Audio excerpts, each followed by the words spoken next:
తెలంగాణలోని భద్రాచలం పట్టణానికి సంబంధించి వింత సమస్య ఎదురైంది. భద్రాద్రి కొత్తగూడెం జిల్లాలో ఉన్న ఈ పట్టణం ఆన్లైన్ పోర్టల్లో మాత్రం తెలంగాణలో లేదని చూపిస్తోంది. కేంద్ర జనగణనలో భాగంగా చేపట్టిన స్వీయ గణన ప్రక్రియలో ఈ సమస్య ఎదురైంది.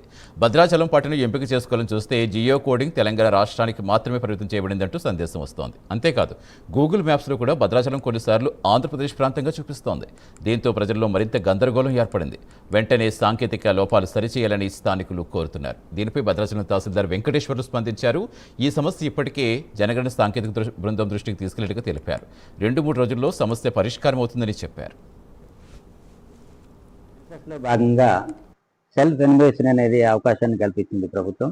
ఇందులో భాగంగా భద్రాచలం నేటివ్ అయింది బయట ప్రదేశాల్లో నివసించే వాళ్ళు సొంతంగా మేము భద్రాచలంలోనే ఉంటున్నట్టుగా ఎన్యుమరేట్ చేసుకోవాలనుకునేవారు ఎన్యుమరేట్ చేసుకుంటుంటే సెల్ఫ్ ఎన్యుమరేట్ చేసుకుంటూ ఉంటే మన ప్రాంతం వచ్చేసి ఆంధ్రాలోకి పెడుతుంది. ఈ విషయం గుర్తించిన మేము జనాభా గణనకు సంబంధించిన రాష్ట్ర అధికారులకి గౌరవ కలెక్టర్ గారి ద్వారా తెలియజేశాము. అది రెక్టిఫై అవుతుంది. రెక్టిఫై అయ్యేంటో ఇప్పటివరకు చేసుకున్న వాళ్ళది కూడా ఆటోమేటిక్గా తెలంగాణ రాష్ట్రానికి చూపెడితే రెక్టిఫై అవుతుంది. సెన్సస్లో భద్రాచలం ఆంధ్రప్రదేశ్ ప్రాంతంగా చూపెట్టేది అనేది సాంకేతిక పరంగా ఏర్పడిన సమస్య తప్ప ఎటువంటి సమస్య అనేది ఇప్పటివరకు సెల్ఫ్ ఎన్యుమరేషన్ చేసుకునే వారు ఎవరైతే ఉన్నారో ఆందోళన చెందాల్సిన అవసరం లేదు. ఆటోమేటిక్గా ఇది భద్రాచలం తెలంగాణ ప్రాంతంలో చూపిస్తుంది.